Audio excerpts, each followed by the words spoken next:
Nos próximos minutos, vou mergulhar de cabeça neste universo e até me desafiar a viver como um estoico por uma semana inteira, para descobrir se este é de fato o segredo para vencer na vida. O estoicismo não é apenas uma filosofia antiga, é uma bússola para a alma. Uma ferramenta que resistiu ao teste do tempo, ensinada por imperadores como Marco Aurélio e por escravos como Epíteto. Em sua essência, ele nos oferece um caminho para encontrar a paz interior e a força. Não importa o caos que esteja acontecendo ao nosso redor. É sobre construir uma fortaleza mental inabalável, cultivando resiliência e serenidade. Mas como uma filosofia tão antiga pode ser relevante hoje? É o que vamos descobrir juntos. Vamos ser honestos. A vida moderna é uma corrida constante. A pressão para ter sucesso, o bombardeio de notificações, as notícias 24 horas por dia. Tudo isso gera um ruído ensurdecedor. Sentimos-nos constantemente ansiosos, estressados e sobrecarregados. É como tentar navegar num barco furado em meio a uma tempestade, sempre apagando incêndios, reagindo ao caos, em vez de comandar nosso próprio destino. Corremos de uma tarefa para outra, buscando validação externa, curtidas, promoções, sempre achando que a felicidade está na próxima conquista. Mas, no fundo, essa busca incessante nos deixa exaustos e vazios. Sentimos que estamos perdendo o controle, que a vida está acontecendo para nós, e não que estamos vivendo-a de forma intencional. É aqui que o estoicismo entra como um farol na escuridão, oferecendo não uma fuga da realidade, mas uma maneira de enfrentá-la com coragem e clareza. O princípio mais libertador do estoicismo é a chamada dicotomia do controle. Parece complicado, mas é incrivelmente simples e poderoso. Imagine dois círculos.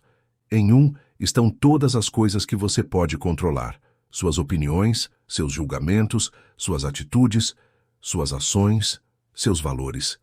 Este é o seu domínio.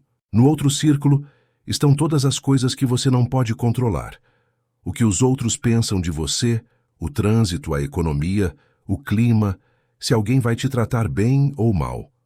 Os estoicos nos ensinam a focar toda a nossa energia no primeiro círculo, no nosso domínio.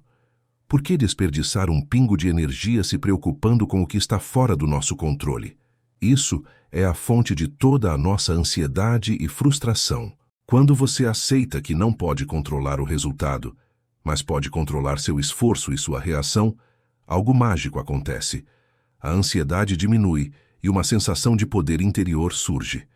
Você para de ser uma folha ao vento e se torna a árvore, firme e enraizada, independentemente da tempestade. Outro pilar fundamental é a importância da perspectiva. Os estoicos praticavam o que chamavam de a premeditação dos males. Não se trata de ser pessimista, mas de ser realista e preparado. Pela manhã, eles pensavam em tudo o que poderia dar errado durante o dia. Encontrar pessoas rudes, enfrentar contratempos, cometer erros. Ao fazer isso, eles não eram pegos de surpresa.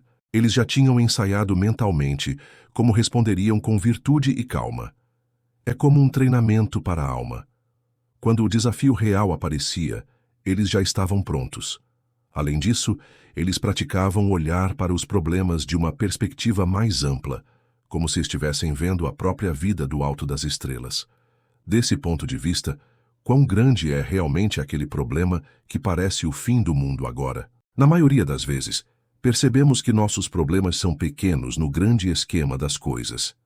Essa mudança de perspectiva nos dá o espaço necessário para respirar e encontrar soluções em vez de nos afogarmos no pânico. Há uma história poderosa sobre Epíteto, um dos grandes filósofos estoicos, que ilustra perfeitamente essa mentalidade. Epíteto nasceu escravo. Seu mestre, Epafrodito, era conhecido por sua crueldade. Um dia, por puro sadismo, Epafrodito começou a torcer a perna de Epíteto. Com uma calma desconcertante, Epíteto olhou para seu mestre e disse: "Se continuares, vais quebrá-la." Epafrodito continuou, e o osso quebrou.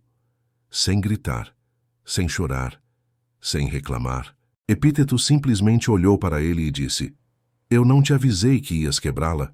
O que essa história nos ensina?" Epíteto entendia a dicotomia do controle em um nível profundo. Ele não podia controlar a crueldade de seu mestre. Isso estava fora de seu círculo de poder. Tentar controlar isso seria uma fonte de sofrimento inútil. O que ele podia controlar? Sua reação. Ele escolheu não dar a Epafrodito o poder sobre sua paz interior. Seu corpo podia ser escravizado e quebrado, mas sua mente, sua alma, permanecia livre e inabalável. Este é o segredo para vencer com o estoicismo. Não significa que você não sentirá dor ou tristeza. Significa que você não permitirá que a dor ou a tristeza te definam ou te destruam. Vencer não é a ausência de problemas, mas a capacidade de manter sua integridade e serenidade apesar dos problemas. É sobre encontrar liberdade na aceitação e força na virtude. A verdadeira vitória é a conquista da cidadela interior, a nossa mente.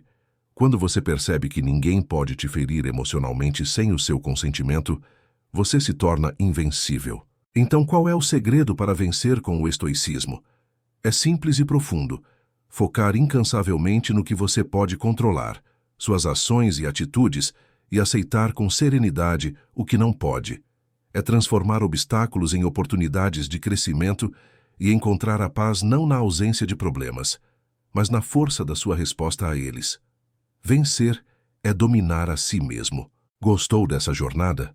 Se o estoicismo ressoou com você, compartilhe nos comentários como você tenta aplicar esses princípios no seu dia a dia ou qual ideia mais te marcou.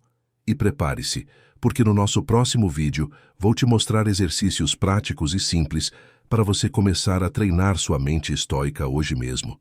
Se não quer perder, já se inscreve no canal e ativa o sininho. Obrigado por assistir e até a próxima.